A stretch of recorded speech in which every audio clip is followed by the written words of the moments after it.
Hello students, welcome to you in Prince Education Hub Seeker. This is your science period. Today we have start in chapter number 8. Next topic is nomenclature of alkynes. ठीक है, तो आज हम नया जो topic है वो start कर रहे हैं बेटा अल्काइंस के बारे में. ओके, हमने एल्केन के बारे में पढ़ लिया है, अल्कीन के बारे में भी पढ़ लिया है. अब अल्काइंस के बारे में पढ़ेंगे, मतलब ट्रिपल बॉन्ड के बारे में हम पढ़ेंगे. ठीक है, तो वन बाय वन देखते हैं कि सबसे पहले देखते हैं कि ट्रिपल बॉन्ड के अंदर क्या होता है, इसके कुछ रूल पढ़ेंगे, उसके बाद इसकी नेमिंग करनी स्टार्ट करेंगे. ओके, तो सबसे पहले देखो जर्नल फॉर्मूला जो है अल्काइन का वो होता है CnH2n-2. Okay, journal formula alkane का क्या था, याद रख लेना. जर्नल फॉर्मूला जो अल्केन का था वो क्या था, CnH2n+2. Okay, journal formula alkyne का क्या था, अल्कीन का सॉरी CnH2n था. और जर्नल फॉर्मूला जो हमारे पास अल्काइन का है वो क्या है, CnH2n-2. तो इसकी हेल्प से आपको ये भी पता लग सकता है कि हमारे पास एक कार्बन के अंदर कितने हाइड्रोजन होंगे ट्रिपल बॉन्ड के अंदर. तो देखो यहाँ पे n की वैल्यू अगर 1 भरें तो C1H2n-2 मतलब 2 1 -2. तो ये क्या आ गया हमारे पास C1H2-2. देखो ये 2 - 2 0. देखो यहाँ पे दे रखा है 2 - 2 0. तो इसका मीनिंग हमारे पास एक कार्बन के साथ ये अटैच नहीं हो सकता. अगर मान लो कि हमारे पास एक कार्बन है तो ये नहीं बनेगा. ओके, तो कम से कम हमारे पास क्या होने चाहिए, कितने कार्बन होने चाहिए. तो यहाँ पे देखते हैं, अगर n का वैल्यू मैं 2 भर दूँ तो C आएगा 2, H फिर आ गया 2 - 2 - 2. तो ये देखो यहाँ पे C2H 2 2 जा 4 - 2, 4 में से 2 गया तो 2. तो हमारे पास ट्रिपल बॉन्ड के लिए क्या होना चाहिए, इस सीरीज़ के लिए कम से कम 2 कार्बन होने ज़रूरी हैं. तो आपको ये भी पता लग गया कि कम से कम 2 कार्बन का होना ज़रूरी है. एक कार्बन के साथ कुछ नहीं होगा, ट्रिपल बॉन्ड नहीं बनाया जा सकता. ओके, तो 2 कार्बन होने चाहिए अगर ट्रिपल बॉन्ड बनाना है. तो 2 कार्बन होंगे तो हाइड्रोजन किसके साथ कितने जुड़ेंगे, 2 जुड़ेंगे. ऐसे 3 के लिए, 4 के लिए, 5 के लिए ऐसे आप कर सकते हो. ठीक है, अब देखो आगे, ये तो था हमारे पास जर्नल फॉर्मूला के बारे में. नेक्स्ट है हमारे पास इसको क्या बोलते हैं बेटा, these are also called unsaturated hydrocarbon. ये भी मैंने आपको बताया था. सैचुरेटेड हाइड्रोकार्बन किसके लिए लगता है, सिंगल बॉन्ड के लिए. और डबल और ट्रिपल बॉन्ड के लिए हमारे पास क्या होता है, अनसैचुरेटेड हाइड्रोकार्बन यूज होता है. ओके, ये टर्म यूज होती है. थर्ड देखो यहाँ पे क्या दे रखा है, in this compound triple bond is present between carbon carbon atom. तो यहाँ पे क्या होगा, कार्बन कार्बन एटम के अंदर हमारे पास क्या होगा, ट्रिपल बॉन्ड प्रेजेंट होगा. यहाँ पे H लगा दो चाहे, लेकिन कार्बन कार्बन के अंदर क्या होगा, ट्रिपल बॉन्ड हमारे पास प्रेजेंट होगा. ये होगा हमारे पास अल्काइंस. ओके, नेक्स्ट देखो फोर्थ क्या है, the lowest member of this series at least 2 carbon. ये मैंने आपको अभी बताया था कि जो लोएस्ट मेंबर है इस सीरीज का, उसमें कम से कम क्या होनी चाहिए, 2 कार्बन होने चाहिए. अगर एक कार्बन होगा तो कुछ नहीं हो सकता. तो कम से कम बॉन्ड बनाने के लिए हमारे पास कितने कार्बन होने चाहिए, 2 कार्बन होने चाहिए. लास्ट देखो यहाँ पे suffix of this series is आइन. तो हमारे पास सबसे पहले किया था हमने अल्केन. अल्केन के लिए क्या लगाते हैं हम, एन. डबल बॉन्ड के लिए क्या लगाते थे हम, इन. अब ट्रिपल बॉन्ड के लिए क्या लगाएंगे हम, आइन. ठीक है, तो पीछे क्या लगाना है, सुफिक्स में हमने आइन यूज करना है अल्काइन के अंदर. नेक्स्ट है हमारे पास बेटा रूल्स फॉर नोमेनक्लेचर. कुछ रूल है हमारे पास इसके अंदर अल्काइन के अंदर, वो सबसे पहले पढ़ने हैं, फिर आगे हम नेमिंग करेंगे. तो रूल्स क्या हैं इसके, देखो यहाँ से सबसे पहला रूल क्या है, the longest chain of carbon having triple bond is selected, it is called parent chain. हमारे पास जो लंबी चेन होगी, लॉन्गेस्ट चेन होगी कार्बन की, उसमें ट्रिपल बॉन्ड की जो चेन है वही सिलेक्ट करनी है आपने. ठीक है, जिसको हम पेरेंट चेन या मेन चेन भी बोल देते हैं. ओके, तो आपको लॉन्गेस्ट चेन के अंदर आपने ट्रिपल बॉन्ड वाली जो चेन है वही सिलेक्ट करनी है, जिसका नाम क्या है, मेन चेन या पेरेंट चेन होता है. ओके, सेकंड हमारे पास क्या होता है बेटा, numbering of parent chain is done from that end when the triple bond gets lower number. देखो हमें जो नंबरिंग करनी है पेरेंट चेन की या मेन चेन की, वो कहाँ से करनी है, जहाँ से हमारा ट्रिपल बॉन्ड जो है लोएस्ट नंबर शो करे. ठीक है, जहाँ से लोएस्ट नंबर शो करे या जहाँ से बिल्कुल पास में हो वहीं से उसकी क्या करनी है बेटा, नंबरिंग करनी है उसी साइड से। ओके, नेक्स्ट हमारे पास थर्ड क्या है, if this series have more than one triple bond, अगर किसी सीरीज के अंदर, किसी भी चेन के अंदर एक से ज़्यादा ट्रिपल बॉन्ड दे रखे हों तो उसके लिए हम वर्ड क्या यूज़ करेंगे बेटा, डाई ट्राई वर्ड यूज़ करेंगे उसके नंबर को शो करने के लिए। जैसे मान लो कि ये कार्बन की कोई चेन है मान लो, ठीक है, इसके अंदर यहाँ पे भी ट्रिपल बॉन्ड दे रखा है और यहाँ पे भी सपोज कर लो ट्रिपल बॉन्ड दे रखा है, तो इसके लिए डाई वर्ड यूज़ कर देंगे बीच में। ओके, जब भी नेमिंग करेंगे तो उसके अंदर डाई वर्ड यूज़ होगा। ओके, और ये लोएस्ट नंबर की अगर बात करें तो लोएस्ट नंबर कहाँ से है, जैसे मान लो कि यहाँ पे सिंगल बॉन्ड है तो लोएस्ट नंबर कहाँ से स्टार्ट होगा, इधर से नेमिंग स्टार्ट होगी, क्योंकि यहाँ पे ट्रिपल बॉन्ड है तो यहाँ से नेमिंग हम स्टार्ट कर देंगे। ओके, तो ऐसा आपने करना है, इन रूल्स को पहले पढ़ना है, फिर आगे हम इसकी नेमिंग करेंगे one by one. Okay, next देखो अब हम बेटा इसकी नेमिंग करेंगे। ठीक है, तो अल्काइन के अंदर नेमिंग कैसे होती है आपने पहले रूल पढ़ लिए होंगे, अब इसकी हम नेमिंग करते हैं। तो नेमिंग करेंगे सबसे पहले वाले की नेमिंग। ठीक है, तो यहाँ पे देखो इसकी नेमिंग कैसे करेंगे, आपको पता होना चाहिए कार्बन कितने हैं, 2 हैं। 2 कार्बन के लिए क्या लगाएंगे हम, क्या यूज़ करते होते हैं, इथ, याद रख लेना है। 2 कार्बन के लिए हम क्या यूज़ करेंगे, इथ यूज़ करेंगे। ओके, बॉन्ड कौन सा है बेटा, ट्रिपल बॉन्ड है, तो ट्रिपल बॉन्ड के लिए क्या लगाएंगे, आइन, तो क्या आ गया बेटा, इथाइन। ओके, तो पहले वाले का आंसर आ गया इथाइन। ओके, इसके अंदर आपने क्या देखना है, सबसे पहले ये देखना है कि ये हमारे पास जो चेन है वो बिल्कुल सही है या नहीं है। तो ये देखो इस कार्बन, ये कार्बन इस कार्बन के साथ 3 इलेक्ट्रॉन शेयर कर रहा है और एक इसके साथ 4, ये भी ऐसे ही कर रहा है 3 इसके साथ और एक इसके साथ 4, तो ये चेन बिल्कुल सही है। उसके बाद में ही आपने इसकी नेमिंग करनी है, 2 कार्बन के लिए इथ और ट्रिपल बॉन्ड के लिए आइन। इसके अंदर देखो हमारे पास सेम है, ये कार्बन 3 जो इलेक्ट्रॉन शेयर कर रहा है इसके साथ, एक इसके साथ 4, ये भी ऐसे कर रहा है 3 इसके साथ एक इसके साथ 4, ये भी 3 इसके साथ एक इसके साथ 4, तो ये इसकी जो चेन है वो बिल्कुल सही है। उसके बाद आप नेमिंग करो इसकी, तो नेमिंग स्टार्ट कहाँ से करेंगे, इस साइड से करेंगे, 1 2 3, तो आपको पता होना चाहिए 3 है। तो सबसे पहले आपने ये देखना है कि आपका जो ट्रिपल बॉन्ड है वो कहाँ पे है, 1 और 2 के बीच में है, तो 1 पे क्या है आपका ट्रिपल बॉन्ड है, ये मैंने आपको सिखा रखा है। ओके, 1 और 2 के बीच में, तो 1 पे क्या आपका ट्रिपल बॉन्ड है, तो आप यहाँ पे क्या कहोगे, कार्बन कितने हैं, 3 हैं, तो सबसे पहले 1 पे आपका ट्रिपल बॉन्ड है, ये लगाना है। फिर कार्बन क्या है, 3 है, 3 के लिए क्या यूज़ करते थे हम, 3 के लिए क्या यूज़ करते थे बेटा, प्रोप, और ट्रिपल बॉन्ड के लिए आइन, तो क्या हो गया 1 प्रोपाइन, बिल्कुल सिंपल। नेक्स्ट देखो आगे, यहाँ पे लोएस्ट नंबर से करनी है, तो ट्रिपल बॉन्ड यहाँ पे है, तो लोएस्ट नंबर से 1 2 3 4। अब सबसे पहले ये देखना है कि ट्रिपल बॉन्ड हमारे पास कहाँ पे है, क्योंकि सिंपल चेन है तो ट्रिपल बॉन्ड देख लेंगे सीधा, 1 और 2 के बीच में, तो 1 सेलेक्ट करेंगे, तो 1 पे हमारे पास क्या होगा, कार्बन कितने हैं 1 2 3 4, 1 ब्यूट, ट्रिपल बॉन्ड के लिए आइन, तो क्या हो गया 1 ब्यूटाइन। ओके, ऐसे नेमिंग करनी है।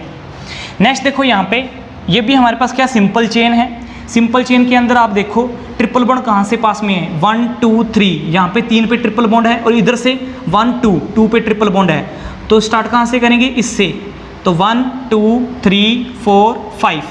ठीक है, तो आपको पता है 2 और 3 के बीच में हमारे पास क्या है, ट्रिपल बॉन्ड है, तो 2 को यूज़ करेंगे। 2 कार्बन कितने हैं, 5 हैं, तो 5 के लिए क्या लगाते हैं हम, पेंट।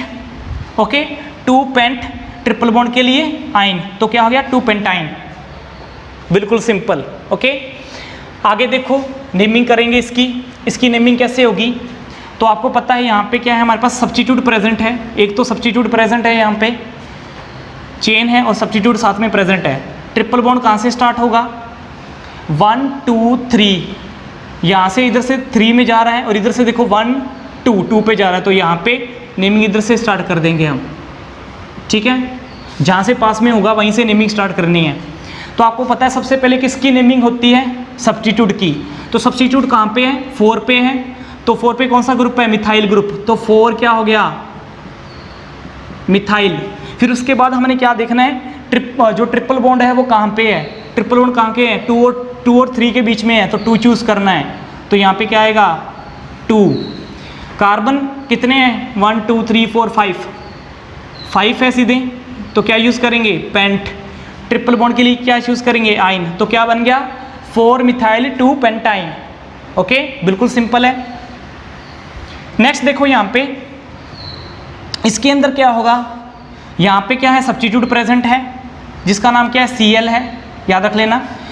तो यहाँ पे ट्रिपल बॉन्ड यहाँ से पास में है 1 2 3 4, तो हमारे पास पता है 1 और 2 के बीच में ट्रिपल बॉन्ड है तो 1 चूज़ करेंगे। तो यहाँ पे नेमिंग क्या होगी, सबसे पहले सब्स्टिट्यूट की नेमिंग, तो सब्स्टिट्यूट की नेमिंग करेंगे तो कौन सा ग्रुप है, क्लोरो, किस पे है, 4 पे, तो 4 क्लोरो। उसके बाद ट्रिपल बॉन्ड देखेंगे तो 1 पे है तो यहाँ पे 1 लगा देंगे। उसके बाद चेन कितनी है, 4 की है तो ब्यूट यूज़ करेंगे। उसके बाद हमारे पास ट्रिपल बॉन्ड है तो आयन यूज़ करेंगे, तो आंसर क्या आ गया, 4 क्लोरो 1 ब्यूटाइन। नेक्स्ट देखो सेवन्थ वाले में हमारे पास क्या है, 2 ट्रिपल बॉन्ड है, और मैंने आपको लास्ट रूल करवाया था कि अगर 2 ट्रिपल बॉन्ड आ जाएं तो उसके अंदर डाई यूज़ होगा, 3 आ जाएं तो ट्राई होगा, तो यहाँ पे डाई यूज़ करेंगे। तो सबसे पहले देखो दोनों साइड सेम जगह पे ट्रिपल बॉन्ड है तो कहीं से भी नेमिंग कर लो, 1 2 3 4 5, ओके, कहीं से भी नेमिंग कर सकते हैं इसके अंदर। अब देखो हमारे पास आपको पता है 1 और 2 के बीच में ट्रिपल बॉन्ड है तो 1 चूज़ करेंगे, यहाँ 4 और 5 के बीच में ट्रिपल बॉन्ड है तो 4 को चूज़ करेंगे, ओके, क्योंकि इस साइड से चेन आ रही है तो 4 को चूज़ करेंगे, ओके। तो 1 और 4 पे क्या है हमारे पास, कौन सा है, ट्रिपल बॉन्ड है, ये हमने लिख दिया है। चेन कौन सी है, 5 की चेन है तो क्या चूज़ करते हैं, पेंट, ठीक है। अब क्यों 2 ट्रिपल बॉन्ड है तो डाई यूज़ करना है, तो पेंटा, फिर बाद में क्या लगाएंगे, डाई वर्ड लगाएंगे, डाई ट्रिपल बॉन्ड के लिए आइन, तो क्या आएगा 1,4 पेंटा डाई आइन, ठीक है, ये आंसर आ जाएगा हमारे पास। सिर्फ इसके अंदर इतना ही से चेंज था, 1 और 4 पे ट्रिपल बॉन्ड है, 5 के लिए पेंटा, फिर डाई वर्ड हमने किस लिए यूज़ किया, 2 ट्रिपल बॉन्ड के लिए, आइन वर्ड ट्रिपल बॉन्ड की नेमिंग के लिए, ओके। तो ये हमारे पास क्या हो गया, इस तरह से आपने अल्काइंस की जो नेमिंग है वो इस तरह से आप कर सकते हो। नेक्स्ट टॉपिक है हमारे पास बेटा एलोट्रोप्स ऑफ कार्बन। अब ये एलोट्रोप्स क्या होते हैं, सबसे पहले इसके बारे में देखेंगे, फिर एलोट्रोप्स ऑफ कार्बन के बारे में हम डिस्कस करेंगे। देखो एलोट्रोप्स क्या होते हैं, तो हमारे पास ये देखो एलोट्रोप्स की सबसे पहले डेफिनेशन देखो, the different forms of an element which are similar in chemical property but different in physical property are called allotropes. कि इस तरह के हमारे पास एलिमेंट जो डिफरेंट फॉर्म्स के अंदर हमें मिले, ठीक है, इस तरह के एलिमेंट जो हमें डिफरेंट फॉर्म्स में मिले, उनकी केमिकल प्रॉपर्टी तो सेम हो लेकिन उनकी फिजिकल प्रॉपर्टी क्या हो, अलग अलग हो, इस तरह के हमारे पास सब्सटेंस को क्या बोलते हैं बेटा, एलोट्रोप्स बोलते हैं, ठीक है। और इस तरह की जो करैक्टरिस्टिक्स शो करते हैं उनको क्या बोलते हैं बेटा, एलोट्रोफी बोलते हैं, ठीक है। तो एलोट्रोप्स क्या होते हैं हमारे पास, कि जिनकी केमिकल प्रॉपर्टी तो सेम हो लेकिन फिजिकल प्रॉपर्टी क्या हो, डिफरेंट हो, वो हमारे पास क्या होते हैं बेटा, एलोट्रोप होते हैं। जैसे कार्बन है मान लो, तो कार्बन के काफ़ी सारे एलोट्रोप होते हैं। एलोट्रोप मीन्स वो डिफरेंट फॉर्म्स के अंदर हमें नेचर के अंदर दिखाई देता है। जैसे मान लो कार्बन से ही मिलकर हमें डायमंड बना है, कार्बन से मिलकर हमारे पास क्या बना है, डायमंड बना है, कार्बन से ही मिलकर हमारे पास क्या बना है, ग्रेफाइट बना है, कार्बन से ही मिलकर हमारे पास कोयल बना है जिसको कोयला बोलते हैं, कार्बन से मिलकर हमारे पास वुड चारकोल बना है, ठीक है। तो ये सभी चीज़ें कार्बन से मिलकर बनी हैं, लेकिन हमारे पास ये हमें दिखने में अलग अलग क्यों दिखाई देती है, तो यही है, इनकी फिजिकल प्रॉपर्टी तो क्या होती है, डिफरेंट होती है। डायमंड अलग तरह से दिखाई देता है, ग्रेफाइट अलग तरह से दिखाई देता है, कोयल या कोयला जो होता है अलग तरह से हमें दिखाई देता है। इसका मीनिंग कह सकते हैं कि ये एक टाइप के एलिमेंट से मिलकर बने हैं। किससे मिलकर बने हैं, कार्बन से ही मिलकर बने हैं, एक टाइप का एलिमेंट है, कार्बन से मिलकर बने हैं, लेकिन इनकी केमिकल प्रॉपर्टी आपस में क्या होगी, सेम होगी, फिजिकल प्रॉपर्टी क्या होगी, डिफरेंट होगी, जिसकी वजह से ये नेचर के अंदर हमें अलग अलग फॉर्म में दिखाई देते हैं। कोई कार्बन हमें डायमंड की फॉर्म में दिखाई देता है, कोई कार्बन हमें ग्रेफाइट की फॉर्म में दिखाई देता है, कोई कार्बन हमें कोल की फॉर्म में दिखाई देता है, ठीक है। तो इसी को बोलते हैं बेटा एलोट्रोप्स ऑफ कार्बन, और ये जो करैक्टरिस्टिक शो करते हैं उनको बोलते हैं एलोट्रोफी। तो आपको पता लग गया होगा कि कार्बन के काफ़ी सारे क्या होते हैं, एलोट्रोप होते हैं। कार्बन हमें डिफरेंट फॉर्म के अंदर, इस नेचर के अंदर, इस सराउंडिंग एरिया के अंदर, हमारा जैसे अर्थ है तो अर्थ के अंदर हमें डिफरेंट फॉर्म्स के अंदर दिखाई देता है। अब कार्बन के हमारे पास एलोट्रोप्स कौन कौन से होते हैं और उनके टाइप क्या होते हैं, ये देखो। सबसे पहले देखो हमारा जो कार्बन होता है वो 2 पार्ट्स के अंदर डिवाइड होता है। उसके जो एलोट्रोप होते हैं, 2 पार्ट्स के अंदर डिवाइड होते हैं। तो यहाँ पे देखो कार्बन के जो एलोट्रोप्स होते हैं वो दो पार्ट के अंदर डिवाइड होते हैं, एक होता है क्रिस्टलाइन एलोट्रोप्स और दूसरा होता है नॉन क्रिस्टलाइन एलोट्रोप्स, ठीक है। तो क्रिस्टलाइन एलोट्रोप्स और नॉन क्रिस्टलाइन एलोट्रोप्स क्या होते हैं, वन बाय वन इनके बारे में डिस्कस करेंगे। सबसे पहले देखो कार्बन के जो एलोट्रोप हैं वो क्रिस्टलाइन एलोट्रोप्स क्या होते हैं, जो मान लो कि हमारे पास कोई भी सब्सटेंस हमें, जैसे डायमंड है, ग्रेफाइट है, उसका एक स्ट्रक्चर होता है। जो डायमंड होता है, आपने देखा हुआ डायमंड की शेप होती है, एक टाइप का स्ट्रक्चर होता है, मतलब ज्योमेट्रिकल स्ट्रक्चर होता है डायमंड का, ओके। तो हमारे पास जिस टाइप के एलोट्रोप का कुछ ना कुछ स्ट्रक्चर हो, कुछ ना कुछ ज्योमेट्रिकल स्ट्रक्चर हो, उस टाइप के एलोट्रोप को क्या बोलते हैं बेटा, क्रिस्टलाइन एलोट्रोप बोलते हैं। मतलब जो क्रिस्टल की फॉर्म में हो, जो एलोट्रोप हमारे पास क्रिस्टल की फॉर्म में हो, जिनका कुछ ना कुछ स्ट्रक्चर हो, उनको क्या बोलते हैं बेटा, क्रिस्टलाइन एलोट्रोप बोलते हैं। जैसे डायमंड हो गया या ग्रेफाइट हो गया, ओके। नेक्स्ट देखो नॉन क्रिस्टलाइन एलोट्रोप्स, नाम से पता लग रहा है जो क्रिस्टल की फॉर्म में नहीं है, जिनका कोई भी स्ट्रक्चर नहीं है, ठीक है। तो मिक्स सा स्ट्रक्चर है जिनका स्ट्रक्चर बेसिकली क्रिस्टल की फॉर्म में नहीं बनता या ज्योमेट्रिकल स्ट्रक्चर नहीं बनता, उनको क्या बोलते हैं, नॉन क्रिस्टलाइन एलोट्रोप्स बोलते हैं। जैसे कोल हो गया, कोक हो गया, वुड चारकोल हो गया, एनिमल चारकोल हो गया, इस टाइप का जो हमारे पास स्ट्रक्चर है, ये सभी किससे मिलकर बने हैं, कार्बन से। ये भी कार्बन से मिलकर बना है, ये भी कार्बन से, ये भी कार्बन से, ये भी कार्बन से मिलकर बना है, ये भी कार्बन से। लेकिन इनका कुछ ना कुछ स्ट्रक्चर है, इनका कुछ ना कुछ स्ट्रक्चर नहीं है, इसलिए इनको क्या बोलते हैं, नॉन क्रिस्टलाइन एलोट्रोप्स बोलते हैं। और जिनका कुछ ना कुछ स्ट्रक्चर होता है, क्रिस्टल की फॉर्म में होते हैं, उनको बोलते हैं क्रिस्टलाइन एलोट्रोप्स। तो ये था हमारे पास एलोट्रोप्स के बारे में। नेक्स्ट देखो हमारे पास बेटा क्रिस्टलाइन एलोट्रोप्स के बारे में, ठीक है। तो क्रिस्टलाइन एलोट्रोप्स की डेफिनेशन पढ़ते हैं हम। क्रिस्टलाइन एलोट्रोप्स क्या होता है, क्योंकि इसके बारे में हम इसके अंदर डिस्कस करने वाले हैं। क्रिस्टलाइन एलोट्रोप्स के अंदर जैसे डायमंड के बारे में, ग्रेफाइट के बारे में, फ्लोरीन के बारे में। नॉन क्रिस्टलाइन जो हमारे पास वो डिस्कस नहीं करेंगे इस चैप्टर के अंदर, वो बड़ी क्लासों के अंदर आपके आएगा, ओके। तो यहाँ पे हम सिर्फ क्रिस्टलाइन एलोट्रोप्स के बारे में ही डिस्कस करेंगे। क्रिस्टलाइन एलोट्रोप्स क्या होता है, मैंने आपको पहले ही बता दिया था। The allotropes in which carbon atom is bonded in a such a manner that they forms a fix geometrical bond angle with each other, it is called crystalline allotropes. मतलब अगर हमारे पास क्या हो बेटा, कि हमारे पास एक ऐसा टाइप का हमारे पास एलोट्रोप्स जिसके अंदर कार्बन एटम के बीच में जो ज्योमेट्रिकल बॉन्ड भी होता है, हमारे पास जैसे बॉन्ड बन रहा है, हमारे पास ज्योमेट्रिकल जो बॉन्ड बन रहा है वो एक मैनर के अंदर बनेगा, ठीक है, एक स्ट्रक्चर की फॉर्म में बनेगा, तो उसी को बोलते हैं हम क्रिस्टलाइन एलोट्रोप्स।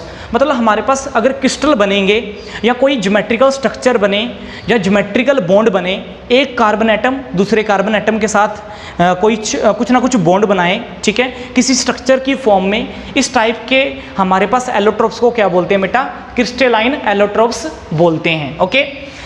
नेक्स्ट देखो हमारे पास क्रिस्टलाइन एलोट्रोप्स के अंदर सबसे पहला जो हमारे पास एलोट्रोप है वो क्या है, डायमंड है। तो डायमंड के बारे में जानेंगे कि डायमंड क्या होता है, डायमंड की कैरेक्टरिस्टिक्स क्या होती हैं। तो बेसिकली यहाँ पे डायमंड की कैरेक्टरिस्टिक्स पढ़ेंगे, ओके। तो सबसे पहले देखो फर्स्ट जो कैरेक्टरिस्टिक्स है डायमंड की वो क्या है, प्रॉपर्टीज क्या है डायमंड की।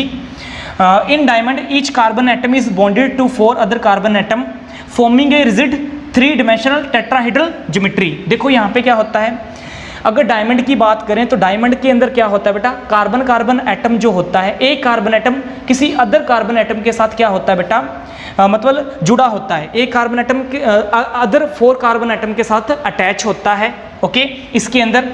और वो क्या बनाता है, 3 डायमेंशनल टेट्राहेड्रल ज्योमेट्री बनाता है बेटा, ओके। और मैंने आपको टेट्राहेड्रल ज्योमेट्री के बारे में बताया था पहले भी कि टेट्राहेड्रल हमारे पास ज्योमेट्री क्या होती है।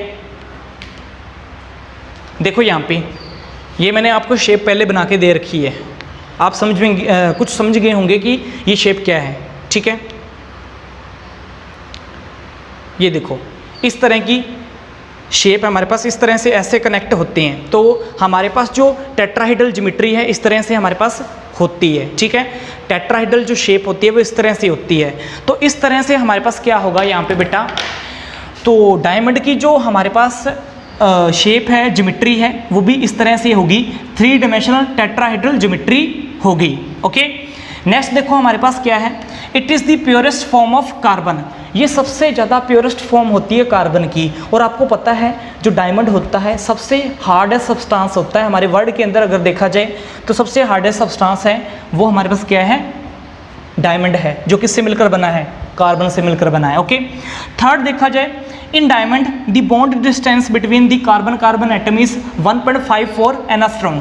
ठीक है, अब आपको पता है ये जो कार्बन कार्बन है, कार्बन कार्बन एटम, ऐसे कार्बन कार्बन आपस में जुड़े होते हैं, तो डायमंड किससे मिलकर बना है, कार्बन से। तो बहुत सारे कार्बन होंगे जिससे मिलकर हमारा डायमंड बना है। तो कार्बन कार्बन के बीच में जो बॉन्ड एंगल है वो कितना होता है बेटा, 1.54 एंगस्ट्रॉम। एंगस्ट्रॉम क्या होता है, 1 एंगस्ट्रॉम किसके इक्वल होता है, ये भी लिख लो, 1 एंगस्ट्रॉम होता है 10⁻⁹। ठीक है, इसके इक्वल होता है। तो अगर आप लिखोगे यहाँ पे, अगर देखो यहाँ पे हमारे पास अगर देखा जाए तो हमारे पास क्या होता है, 1 मीटर अगर देखा जाए तो 10⁻⁹ नैनोमीटर होता है। ठीक है, और 1 एंगस्ट्रॉम किसके बराबर होता है, 10⁻⁹ नैनोमीटर के बराबर होता है, ये याद रख लेना। ओके, इसके मीटर के बराबर होता है। ओके, तो यहाँ पे 1.54 एंगस्ट्रॉम हमारे पास क्या है, यहाँ पे कार्बन कार्बन के बीच में हमारे पास क्या है, बॉन्ड एंगल बनता है। नेक्स्ट देखो हम क्या बनाएंगे बेटा, स्ट्रक्चर ऑफ डायमंड। ठीक है, तो सबसे पहले हमने क्या करना है, स्ट्रक्चर ऑफ डायमंड, डायमंड का स्ट्रक्चर ड्रॉ करना है। तो डायमंड का स्ट्रक्चर ड्रॉ करने से पहले मैं आपको ये बता दूं कि जो डायमंड होता है उसके अंदर जो कार्बन कार्बन एटम होते हैं उनके अंदर क्या होता है बेटा, टेट्राहेड्रल ज्योमेट्री बॉक्स स्ट्रक्चर होता है। ठीक है, तो यहाँ पे टेट्राहेड्रल ज्योमेट्री शो करेंगे, तो कैसे शो करेंगे, सबसे पहले देखो टेट्राहेड्रल में मैंने अभी आपको दिखाया था मार्कर के द्वारा शो करके, वैसे ही यहाँ पे देखो एक कार्बन एटम। ठीक है, अब देखो ये देखो यहाँ पे ऐसे 1 3 इस तरह की जो शेप होती है हमारे पास वो बेटा कौन सी होती है, टेट्राहेड्रल शेप होती है। ठीक है, तो कार्बन ऐसे ही हमारे पास क्या करता है, टेट्राहेड्रल शेप बना के डायमंड का स्ट्रक्चर बनाता है। ठीक है, तो डायमंड का स्ट्रक्चर जो है हमारे पास टेट्राहेड्रल ज्योमेट्री की तरह ही होता है। ठीक है, तो इसी तरह हम इसका जो क्या बोलते हैं स्ट्रक्चर बनाएंगे डायमंड का। तो 1 बाय 1 देखो ये स्ट्रक्चर कैसे बनता है। अगर आपको समझ में नहीं आएगा तो दोबारा रिपीट करके देख लेना वीडियो को। ठीक है, फिर अच्छे से समझ में आ जाएगा, 2-3 बार रिपीट करके देखना वीडियो को, फिर अच्छे से समझ में आएगा कि मैंने डायमंड का स्ट्रक्चर कैसे बनाया है। ओके, तो यहाँ पे देखो सबसे पहले मैंने 2 मार्कर का यूज़ किया है, एक रेड और एक ब्लैक। ठीक है, तो ये ब्लैक वाला इस कार्बन के साथ अटैच है, इसके साथ अटैच है, इसके साथ अटैच है। ओके, तो यहाँ पे देखो हमारे पास नेक्स्ट क्या करना है, हमने इसके अंदर देखा जाए तो सबसे पहले क्या करना है, आपने आगे एक स्ट्रक्चर आपको क्या करना है बेटा, इसके अंदर ड्रॉ करना है। तो इसके अंदर आगे स्ट्रक्चर कैसे ड्रॉ करोगे आप, तो देखो यहाँ पे, तो ये हो गया हमारे पास टेट्राहेड्रल स्ट्रक्चर, अब कंप्लीट हो चुका है। अब इसके अंदर आगे हमने ऐसे ड्रॉ करना है, इसके अंदर नीचे की तरफ आपने लाइनिंग ड्रॉ करनी है। ओके, अब इसको हम ब्लैक कलर दे देंगे, इसको भी और इसको भी। नेक्स्ट देखो आगे हमारे पास क्या हो रहा है, अब इसके ऊपर हमने क्या करना है, टेट्राहेड्रल स्ट्रक्चर बनाना है। तो यहाँ पे देखो कैसे बनेगा, एक तो इसके साथ अटैच है, ये कार्बन इसके साथ अटैच है, एक हम आगे ड्रॉ कर देंगे, एक बॉन्ड किस तरफ बनेगा, इसका इस तरफ बनेगा, एक इस तरफ बनेगा और एक बिल्कुल इसके सामने बनेगा। ठीक है, अब इसको मार्कर जो करना है, मार्कर कौन सा लगाना है, रेड कलर वाला। ठीक है, इस बॉन्ड को दिखाने के लिए, तो यहाँ पे मैंने मार्कर यूज़ किया है रेड। ठीक है, उसके बाद देखो यहाँ पे अगेन देखो नेक्स्ट क्या हो रहा है हमारे पास, अब ये है, ये भी क्या करेगा, ऐसे ही टेट्राहेड्रल शेप शो करेगा, एक इसके साथ अटैच है, एक इसके साथ अटैच कर दो, एक यहाँ पे अटैच होगा, फिर एक क्या करेगा, एक कहाँ पे बनाएगा, एक इसके बिल्कुल पैरेलल बनाएगा। तो यहाँ पे देखो ये जो कार्बन है हमारे पास, ठीक है, ये एक इसके साथ बना रहा है, एक इसके साथ, एक इसके साथ और एक इसके साथ, तो ये भी क्या कर रहा है, टेट्राहेड्रल शेप बना रहा है। तो ऐसे आगे की आगे टेट्राहेड्रल शेप हम बनाते जाएंगे। ये देखो ये वाला भी क्या कर रहा है, देखो एक इसके साथ, एक इसके साथ, एक इधर, एक इधर, तो हमारे पास कितने हैं, टेट्राहेड्रल शेप यहाँ पे भी बन रही है, जहाँ पे भी बन रही है और यहाँ पे भी बन रही थी। ठीक है, तो सब जगह ऐसे टेट्राहेड्रल शेप आगे की ओर बनाते रहना है। ठीक है, तो यहाँ पे देखो, यहाँ पे हम क्या करेंगे, नेक्स्ट देखो हमारे पास ये जो था हमारे पास, इसको क्या करना है आपने, ये जो हमारे पास था इसको थोड़ा सा आगे बढ़ा दो, इसका इसके साथ एक इधर और एक हमारे पास क्या होगा, इस साइड। ओके, तो यहाँ पे क्या होगा, देखा जाए तो हमारे पास क्या है, ये जो बचा है हमारे पास ये वाला, यहाँ पे भी क्या था हमारे पास, ये था, और इसको इसके साथ अटैच कर दो, ये और ये इसके साथ अटैच हो गया यहाँ पे, तो यहाँ पे भी क्या बन गया, एक ये बन गया। ओके, तो हमारे पास अब क्या करना है, ये तो हमने 2 तक बना लिया, अब 3 तक बनाने के लिए क्या करेंगे हम, देखो यहाँ पे लाइन ड्रॉ करनी है नीचे की ओर, 1 2 3 4 5 6, ठीक है, ऐसे लाइन ड्रॉ करनी है। अब आगे वाला स्ट्रक्चर हमें बनाना है, ठीक है, तो आगे वाला स्ट्रक्चर बनाने के लिए यहाँ पे अब इसके भी टेट्राहेड्रल शेप आगे बनाने हैं, तो टेट्राहेड्रल शेप कैसे बनेंगे, एक इसके साथ अटैच है और एक क्या होगा, इसका बॉन्ड इधर बनेगा, एक बॉन्ड हमारे पास किसका क्या बनेगा, इधर बनेगा। ओके, और एक बिल्कुल इसके यहाँ पे पैरेलल बनेगा, 3 बनेंगे, ठीक है। तो तीनों को क्या देना है, वही कौन सा कलर देना है, रेड वाला, ठीक है। यहाँ पे भी रेड कलर दे दिया, यहाँ पे भी आपने रेड कलर देना है और यहाँ पे भी वो देना है, ठीक है। अब इसका बनाना है, इसने एक इसके साथ शेयर किया है, एक किसके साथ करेगा, इसके साथ शेयर करेगा, एक नीचे की ओर, ठीक है, और एक इसके बिल्कुल पैरेलल में। ओके, तो यहाँ पे भी आपने क्या करना है, ये 4 के साथ शेयर कर रहा है, देखो 1 2, ये 2 हो गया, ये भी हो गया। अब देखो ये वाले की अगर आप देखोगे तो क्या कर रहा है, एक इसके साथ, ठीक है, एक नीचे की ओर बनाएगा और एक इसके बिल्कुल पैरेलल बनाएगा, तो ये एक इसके बिल्कुल पैरेलल हो गया। तो यहाँ पे भी आपने क्या ड्रॉ करना है, ये। ओके, अब देखो ये वाला क्या करेगा, एक हमारे पास क्या कर रहा है, ये वाला देखो यहाँ पे, एक यहाँ पे और एक इसके बिल्कुल पैरेलल में, तो ये देखो यहाँ पे, ठीक है। अब इसके वाले को देखो, ये भी टेट्राहेड्रल शेप बनाएगा, एक इसके साथ, एक यहाँ पे, ठीक है, और एक इसके बिल्कुल पैरेलल में, तो यहाँ पे देखो ये इसके बिल्कुल पैरेलल में, ठीक है। यहाँ पे ये इसका एक हो गया ये और एक हो गया ये। ओके, अब देखो नेक्स्ट यहाँ पे इसका, ये इसके साथ, ये इसके साथ और ये हो गया आगे ये इसके साथ। तो ये हमारे पास क्या हो गया बेटा, हमने क्या बना लिया, स्ट्रक्चर ऑफ डायमंड, ठीक है। तो ऐसे हम बना सकते हैं क्या, स्ट्रक्चर ऑफ डायमंड। आपने अगर ये वीडियो समझ में ना आए तो दोबारा से रिपीट करके बार बार इस वीडियो को देखना है, फिर आपको समझ में आ जाएगा ये जो मैंने स्ट्रक्चर है वो ड्रॉ कैसे किया है, ठीक है। अब ये हो हमारे पास, इसके अंदर क्या बना रहा है, हर एक कार्बन एटम, देखो यहाँ पे हर एक कार्बन एटम क्या बना रहा है हमारे पास इसके अंदर, ये भी क्या कर रहा है, 1 2 3 और 4, ये देखो 1 2 3 4, ये भी क्या कर रहा है, टेट्राहेड्रल शेप बना रहा है, 4 बॉन्ड के साथ अटैच है।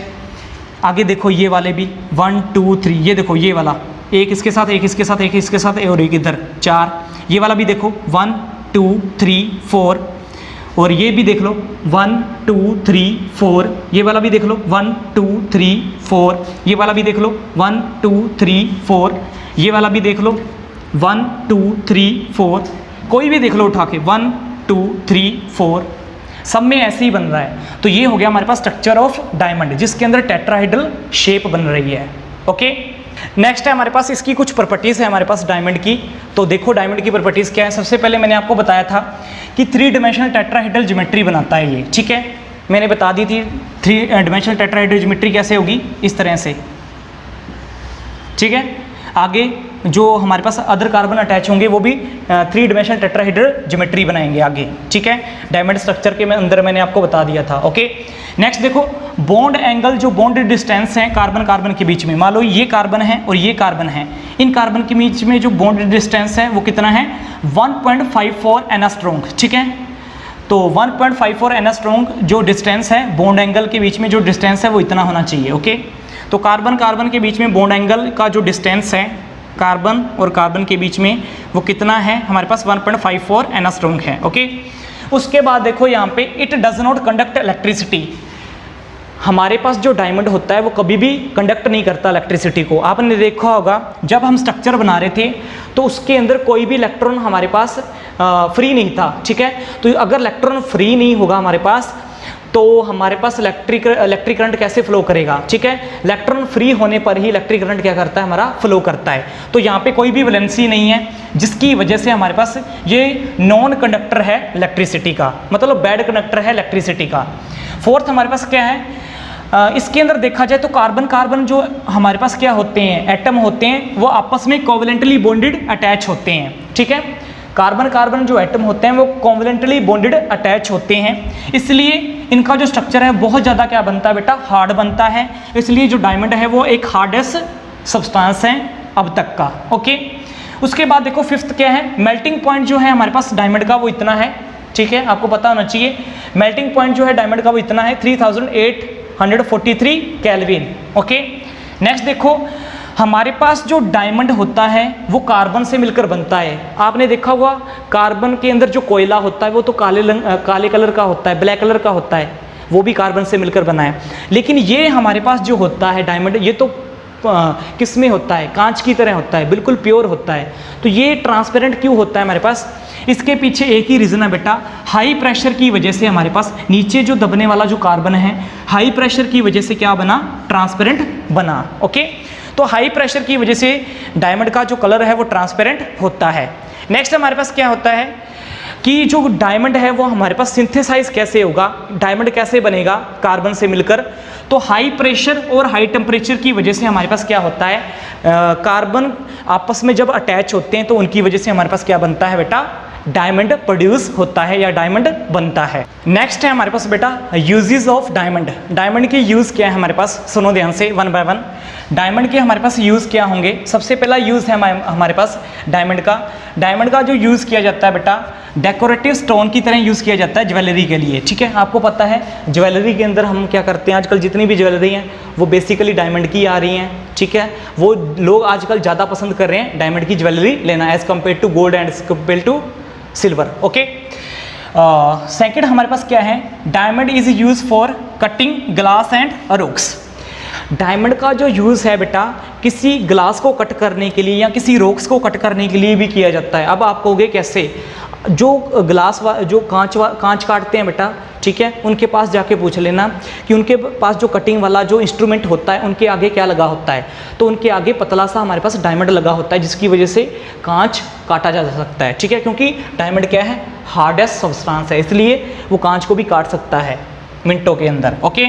नेक्स्ट थर्ड हमारे पास क्या है, it is use in making high precious thermometer. इसका यूज़ बेटा थर्मोमीटर बनाने के लिए भी किया जाता है।